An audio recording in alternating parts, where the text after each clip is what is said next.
नमस्कार दोस्तों, आज हम एक ऐसे सब्जेक्ट पर बात करने वाले हैं जो सबका चहीता है, लेकिन किसी को भी इस सवाल का जवाब नहीं मिलता है दोस्तों।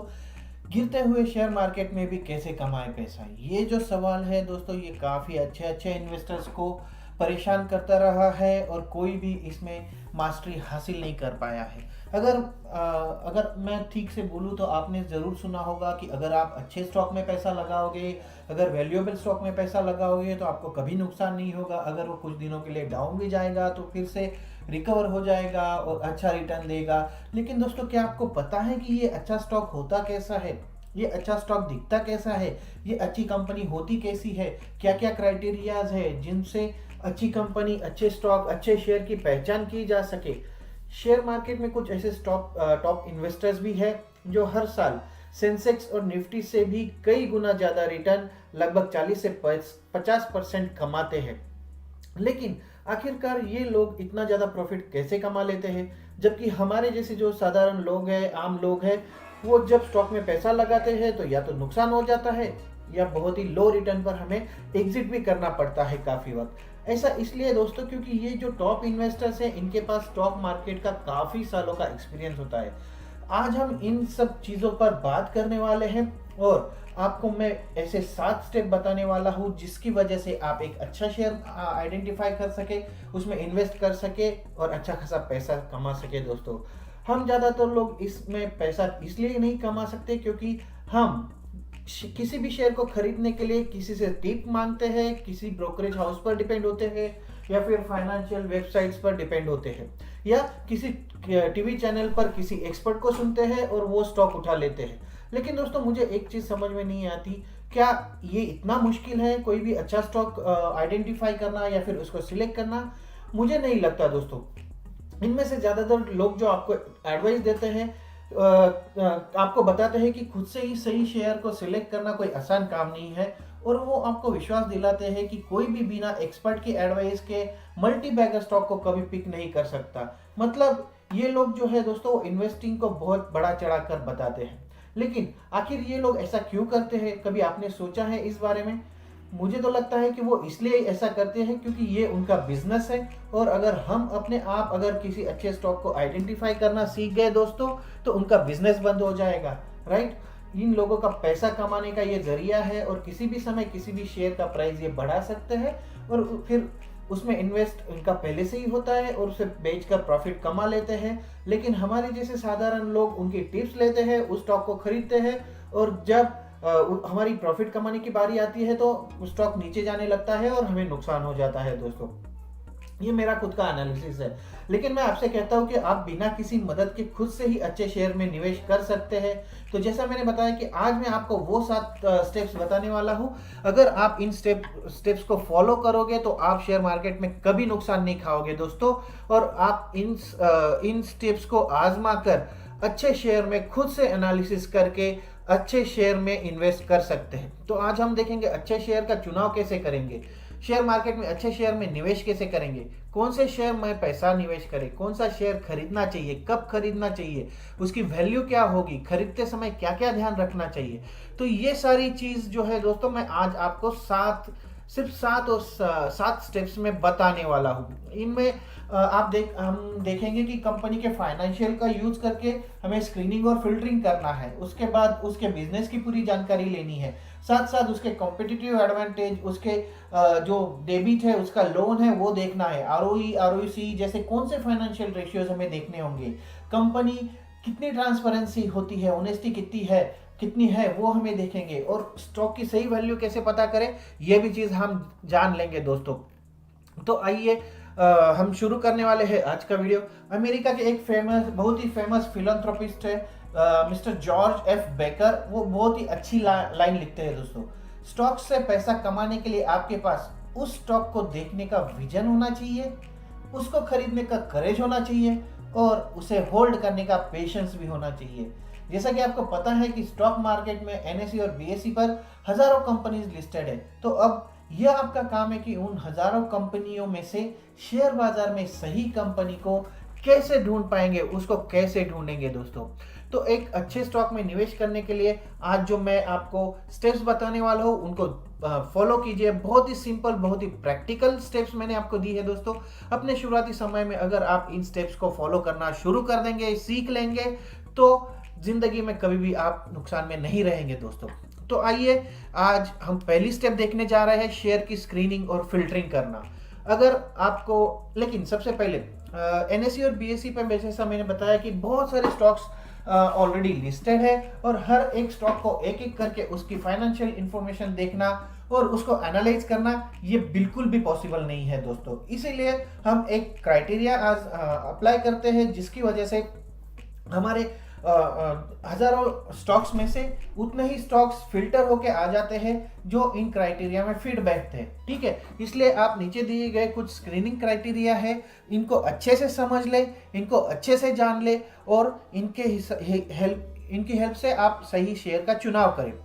अब ये देखते हैं कि अच्छा शेयर, अच्छा स्टॉक आइडेंटिफाई करने के लिए स्क्रीनिंग के क्राइटेरियाज क्या क्या होने चाहिए।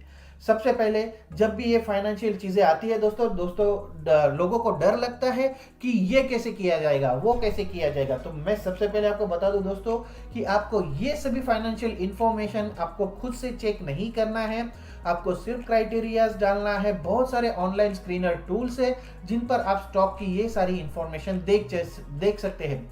अगर नाम लूं तो टिकर टेप है, ट्रेडिंग व्यू है, मनी कंट्रोल है, इक्विटी मास्टर है, स्क्रीनर है, बहुत सारे, और ये सारे फ्री है दोस्तों। आप फ्री में इनको रजिस्टर कर सकते हैं।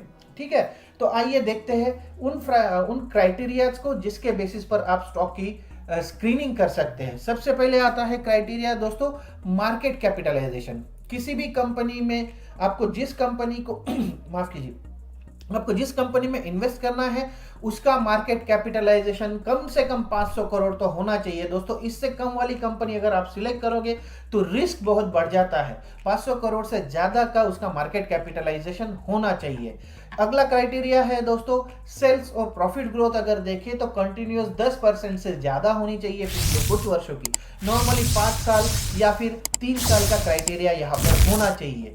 इसके बाद का जो स्क्रीनिंग क्राइटेरिया है दोस्तों, डेट टू इक्विटी रेशियो जो है वो 1 से कम होना चाहिए। डेट टू इक्विटी रेशियो जो होता है उसका मतलब यह है कि कंपनी की जो इक्विटी है उसका डेट, मतलब उसके लोन के साथ उसका कितना रेशियो है। अगर कंपनी का बहुत ज्यादा लोन है तो ये 1 से ज्यादा आएगा और इसकी वजह से कंपनी लोन का रिपेमेंट करते करते थक जाएगी दोस्तों। अगला स्क्रीनिंग क्राइटेरिया अगर देखें तो कंपनी की ईपीएस कितनी है, अर्निंग पर शेयर कितनी है पिछले 5 सालों की। अगर ये लगातार बढ़ रही है दोस्तों तो कंपनी कंटिन्यूअस प्रॉफिट में जा रही है और उसके वजह से ये कंपनी एक अच्छी कंपनी साबित हो सकती है इन फ्यूचर। उसके अगले क्राइटेरिया देखेंगे दोस्तों आरओई, रिटर्न ऑन इक्विटी कितना है। जैसा कि हमने देखा कि एवरेजली 20% तो रिटर्न हमें मिलना चाहिए दोस्तों हमारे इन्वेस्टमेंट पर, राइट। तो आपको ये एक फिल्टर क्राइटेरिया आप अप्लाई कर सकते हैं। इसके बाद पीबी रेशियो, पीबी रेशियो अगर देखेंगे तो 1.5 से कम या उसके बराबर होना चाहिए, उससे ज्यादा प्राइस टू बुक रेशियो नहीं होना चाहिए दोस्तों।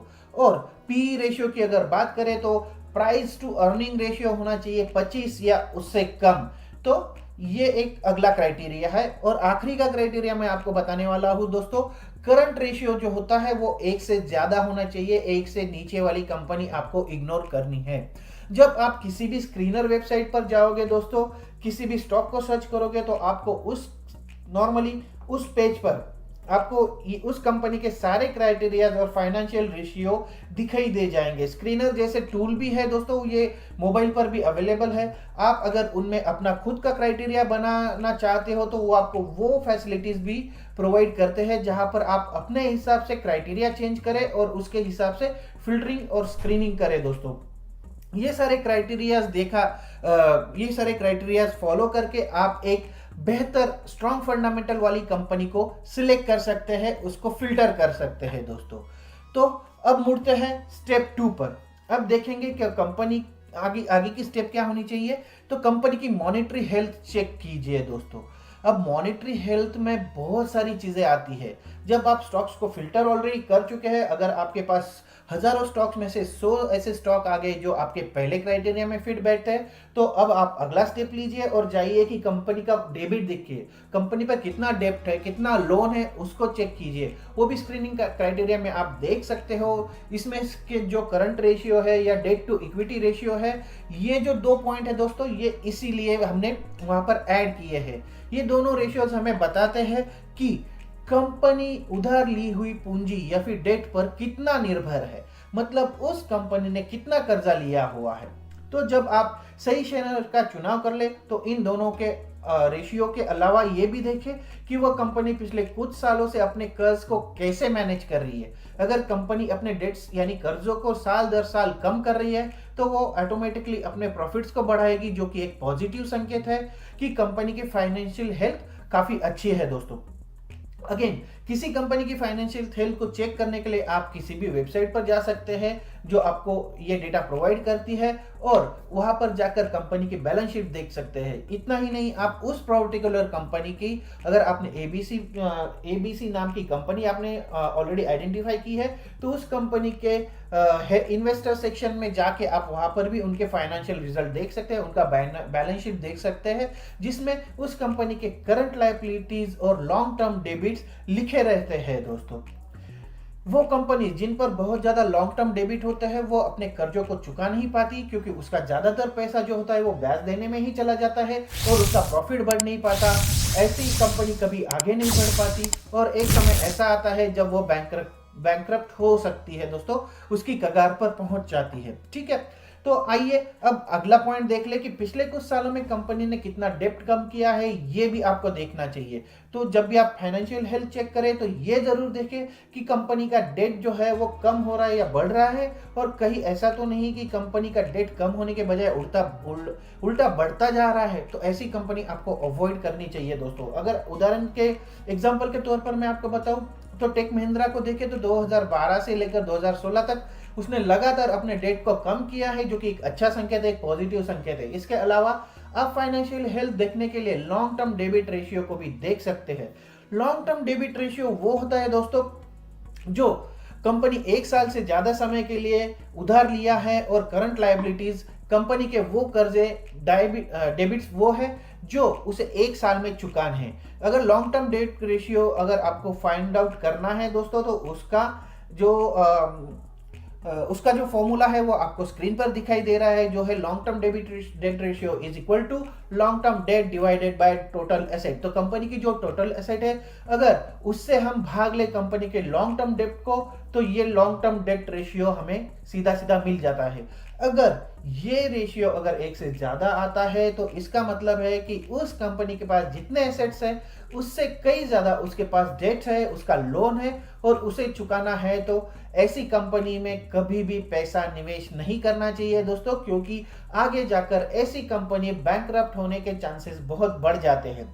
सबसे ज्यादा डेट अगर देखा जाए, नॉर्मली ये एक एडिशनल इंफॉर्मेशन मैं आपको बता रहा हूं दोस्तों, अगर सबसे ज्यादा डेट देखा जाए तो real estate companies, infrastructure companies और बैंक पर सबसे ज्यादा डेट पाया जाता है, लोन पाया जाता है। तो नॉर्मली ऐसे कंपनियों के स्टॉक को खरीदते वक्त आपको इनके लोन, इनके डेट को जरूर चेक कर लेना चाहिए और थोड़ी सावधानी से चेक करना चाहिए दोस्तों।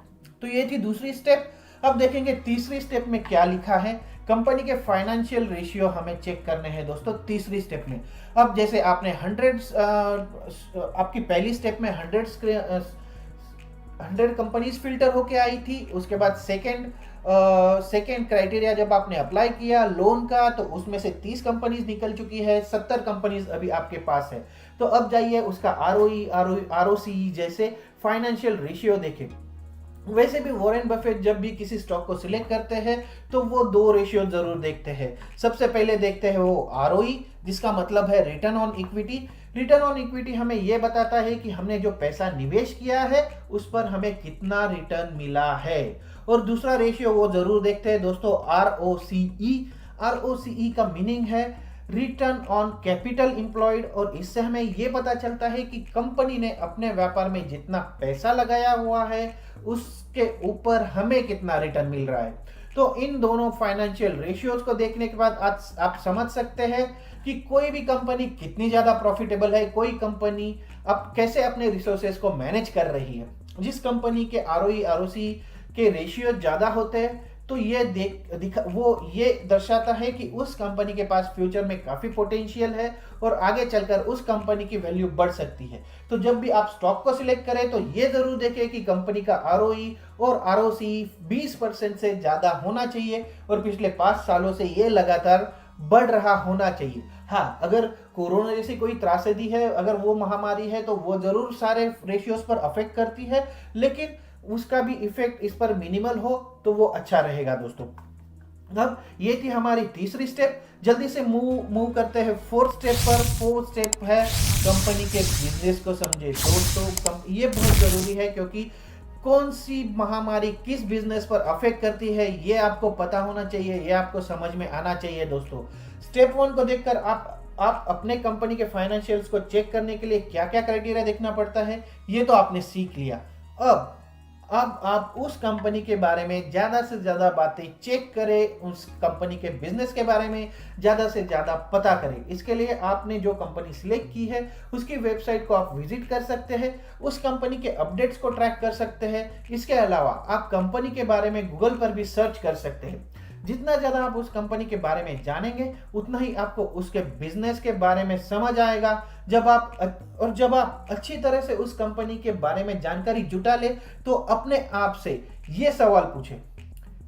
पहला सवाल, क्या कंपनी का बिजनेस मॉडल प्रॉफिटेबल है? दूसरा सवाल, क्या उस कंपनी के प्रोडक्ट या सर्विसेज लोगों के लिए वैल्यूएबल है? तीसरा सवाल दोस्तों,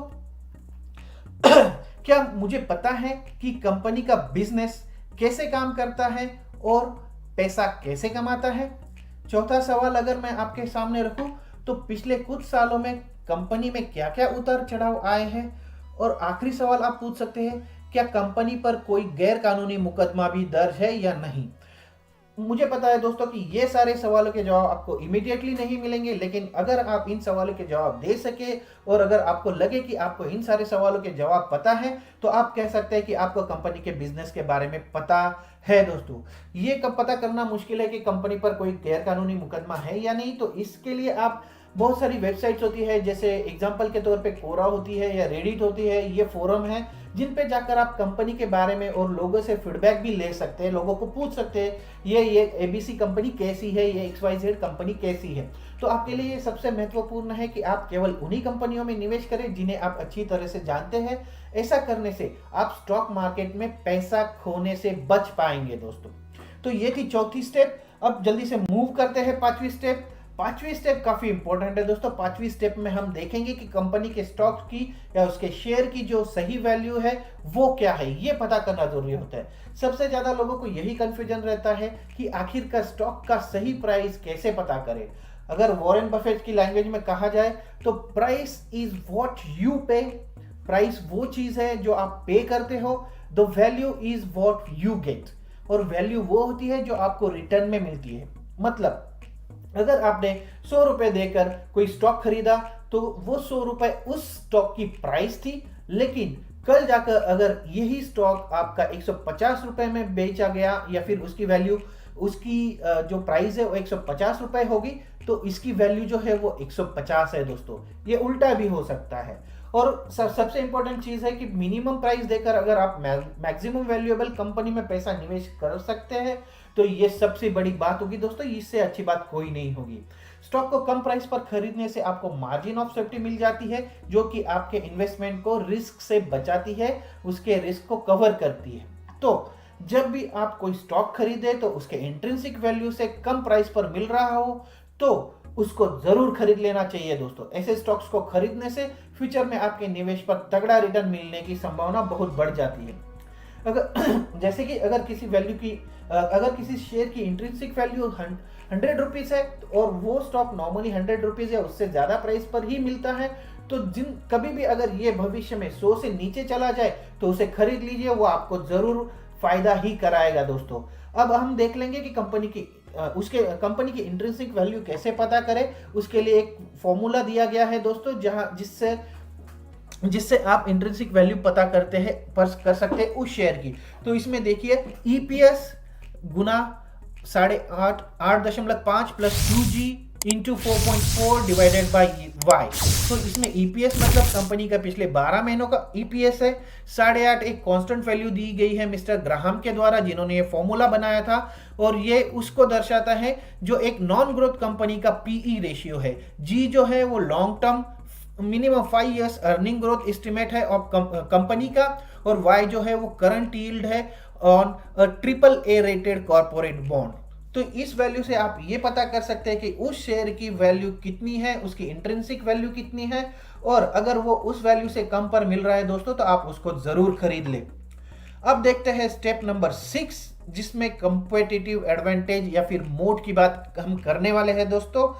सबसे इंपॉर्टेंट चीज दोस्तों, ये जो पॉइंट है ये आपको कहीं दिखाई नहीं देगा, क्योंकि ये स्पेसिफिकली वो पॉइंट है जो आपकी समझ बूझ पर आधारित है, और जो आप आंखें और कान खुले रखकर ही इसको आइडेंटिफाई कर सकते हैं दोस्तों। अब तक हमने उन कंपनीज को आइडेंटिफाई किया है जिनके फाइनेंशियल अच्छे हैं, बिजनेस मॉडल समझने में आसान है, लेकिन अब हमारे लिए यह भी जानना जरूरी है कि आखिर उस कंपनी के पास ऐसा क्या कॉम्पिटिटिव एडवांटेज है जिसे हम मोड कह सकते हैं, जिसके द्वारा वो अपने सेक्टर की बाकी कंपनियों से अच्छा परफॉर्म कर सकती है या उनको पछाड़ सकती है दोस्तों। मोड क्या है? सबसे इंपॉर्टेंट चीज, पहले आप मोड को समझ लिए। मोड क्या होता है? मोड किसी कंपनी का कॉम्पिटिटिव एडवांटेज होता है, मतलब कोई ऐसा लाभ, कोई ऐसा प्रॉफिट जो उस इंडस्ट्री में केवल उसी कंपनी के पास हो, बाकी कंपनी के पास नहीं है। जितना बड़ा मोड होगा वह उतनी ही ज्यादा सस्टेनेबल रहेगी और उतना ही बड़ा उसके पास कॉम्पिटिटिव एडवांटेज होगा। उसके कॉम्पिटिटर्स से अच्छा परफॉर्म करने के लिए ये मोड उसको सपोर्ट करता है दोस्तों।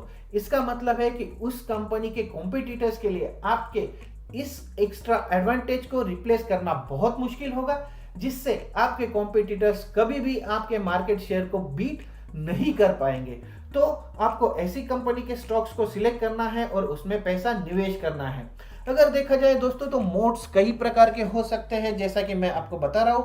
आपका ब्रांड जो है वो आपके कॉम्पिटिटर्स की तुलना में कितना स्ट्रांग हो सकता है। उसके बाद हो सकता है कि उस इंडस्ट्री में आपका कोई बिजनेस ऑलरेडी सक्सेसफुल है, तो उसका लाभ भी आपके शेयर को, आपकी कंपनी को मिल सकता है जो दूसरी कंपनियों को नहीं मिल सकता है। फॉर एग्जांपल, अगर बजाज हमें पता है कि टू व्हीलर के सेक्टर में बहुत स्ट्रांग नाम है, लेकिन अगर बजाज फोर व्हीलर के सेक्शन में उतरना चाहती है तो ऑटोमोबाइल में ऑलरेडी उसकी एक पहुंच है, ऑलरेडी उसके डिस्ट्रीब्यूशन नेटवर्क है, और अगर वो फोर व्हीलर में नया बिजनेस शुरू करती है तो अपनी पॉपुलैरिटी का उसको फायदा जरूर मिलेगा दोस्तों।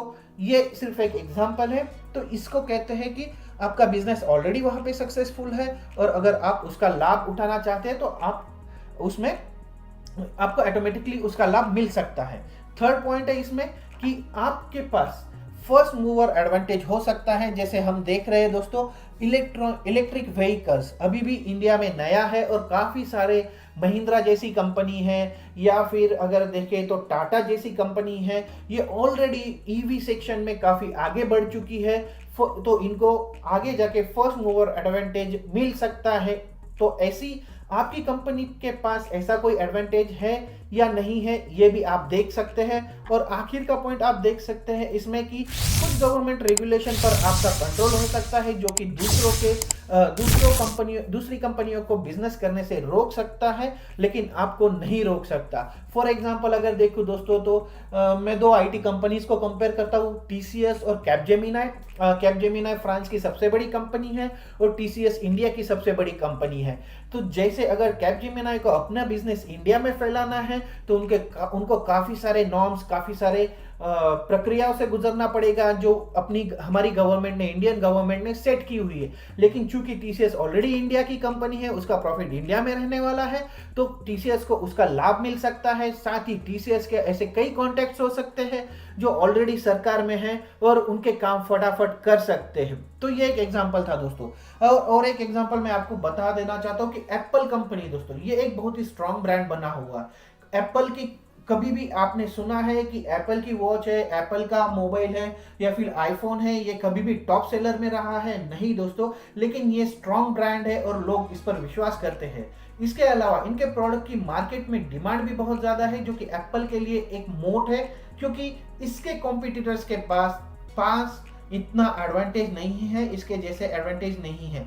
और एक चीज की एग्जांपल ले सकते हैं, कोलगेट हो, फेविकल हो, मारुति सुजुकी हो, ये सारी कंपनियों ने दिमाग में एक छवि बनाई हुई है। जब आप कोई पेस्ट की बात करते हैं तो आप ऐसा नहीं बोलते कि आप डाबर लाल पेस्ट यूज करें, आप बोल रहे हैं कि कोलगेट यूज कर रहा हूं, ठीक है, भले ही वो पेस्ट आप डाबर लाल की यूज कर रहे हो। तो अगर आप गाड़ी की बात करें तो इंडिया के जो इन्वायरमेंट है, इंडिया की जो कंडीशंस हैं, उसमें मारुति सुजुकी की गाड़ियां सबसे ज्यादा चलती है, क्योंकि वो उसके हिसाब से बनाई गई है। और ये हमारे दिमाग में एक छवि बन चुकी है। कल अगर मैं कोई भी नई गाड़ी खरीदने जाऊंगा तो पहले मैं मारुति सुजुकी के बारे में सोचूंगा दोस्तों। तो ये छवि बहुत हेल्प करती है उस बिजनेस को बढ़ाने के लिए। तो आप सोच सकते हैं कि आपने जो कंपनी सिलेक्ट की है, क्या उसके पास भी ऐसा कोई मोट है, उसके पास भी कंपनी अपने कॉम्पिटिटर से अच्छा कोई चीज है या ऐसा है।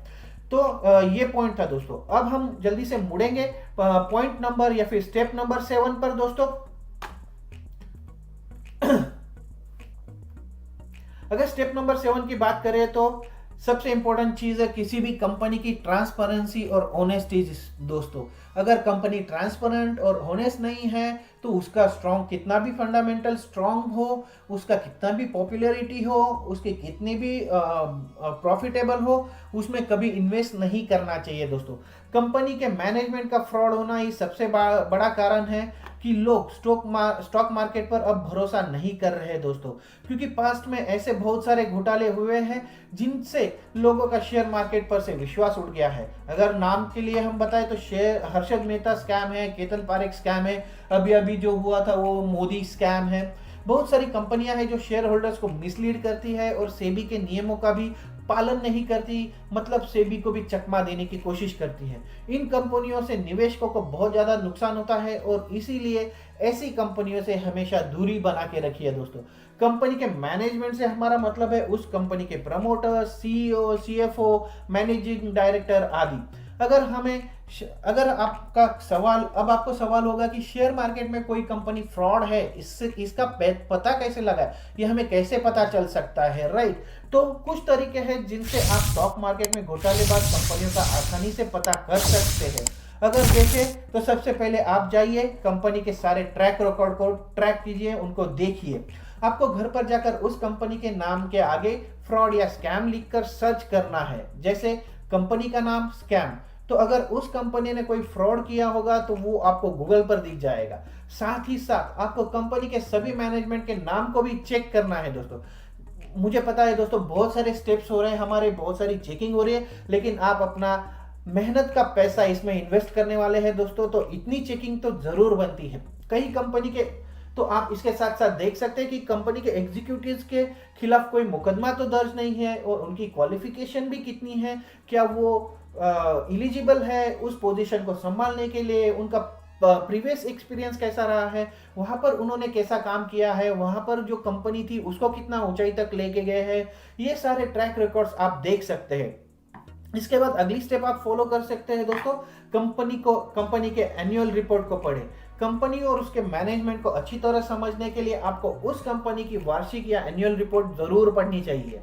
वार्षिक रिपोर्ट पढ़कर आप उस कंपनी के भविष्य के दृष्टिकोण, स्ट्रैटेजीज और आने वाले इनोवेशंस के बारे में पता कर सकते हैं दोस्तों। ये एनुअल रिपोर्ट उस कंपनी का सीईओ खुद बनाता है, जिसमें उसके लॉन्ग टर्म के विजन के बारे में पता चलता है। अगर किसी कंपनी की एनुअल रिपोर्ट में सीईओ अगर विजन दे रहा है आपको अगले 5 सालों का, अगले 10 सालों का, तो आपको ये पता चलता है कि उनकी सोच कहाँ तक है और उस पर वो क्या क्या स्टेप्स उठा रहे हैं, क्या क्या कदम उठा रहे हैं। तो ये बहुत जरूरी है। और साथ ही एनुअल रिपोर्ट आप उस कंपनी की वेबसाइट पर जाकर भी डाउनलोड कर सकते हैं और उसको पढ़ सकते हैं दोस्तों। इसके बाद अगर देखें तो प्रोमोटर्स की शेयर होल्डिंग को देखें दोस्तों। उस कंपनी में प्रोमोटर्स जो है उनकी शेयर होल्डिंग कैसे है। अगर कंपनी के प्रोमोटर्स की शेयर होल्डिंग उस कंपनी में ज्यादा है तो ये एक पॉजिटिव संकेत है, क्योंकि उसके प्रोमोटर्स को अपनी कंपनी पर विश्वास है और इसीलिए वो उसमें पैसा निवेश कर रहे हैं। लेकिन अगर किसी कंपनी के प्रोमोटर की शेयर होल्डिंग बहुत कम है तो ये एक निगेटिव सिग्नल माना जाएगा दोस्तों, क्योंकि इसका मतलब है कि खुद प्रमोटर्स ही अपनी कंपनी पर भरोसा नहीं कर सकते, तो हमारे जैसे नॉर्मल इन्वेस्टर्स क्या भरोसा करें। और हमारे जैसे नॉर्मल इन्वेस्टर्स को इस ऐसी कंपनियों में इन्वेस्ट नहीं करना चाहिए दोस्तों। तो ये था अगला क्राइटेरिया। अगर यहाँ पर अगर प्रमोटर्स की शेयर होल्डिंग 40-50% से ज्यादा है तो ये एक अच्छा स्टॉक माना जाएगा दोस्तों। तो ये सारे क्राइटेरिया अगर आप फॉलो करेंगे दोस्तों तो जरूर आपको एक अच्छा स्टॉक आइडेंटिफाई करने में मदद मिलेगी। अब मैं आशा करता हूं कि आपको शेयर मार्केट में अच्छे शेयर कैसे चुने, अच्छे शेयर का चुनाव कैसे करें और कौन से शेयर में पैसा निवेश करना चाहिए ये पता चल गया। साथ ही इन स्टेप्स को फॉलो करके अगर आपने किसी शेयर को चुना है तो जरूर वो फंडामेंटली स्ट्रांग होगा, उस पर कोई फ्रॉड नहीं होगा और उस मतलब एक अच्छा शेयर आप चुन सकते हो दोस्तों अगर आप ये सारी चीजें अगर फॉलो करें तो आशा करता हूं मेरा ये वीडियो आपको हेल्प करेगा आपकी आगे की स्ट्रेटेजी बनाने के लिए, एक अच्छा स्टॉक सिलेक्ट करने के लिए और आपको आपके इन्वेस्टमेंट में आपको हेल्प करेगा दोस्तों। तो आज के वीडियो में मैं यही रुकता हूं, मिलते हैं अगले वीडियो में एक नए शेयर के साथ, एक नई जानकारी के साथ। तब तक के लिए नमस्कार।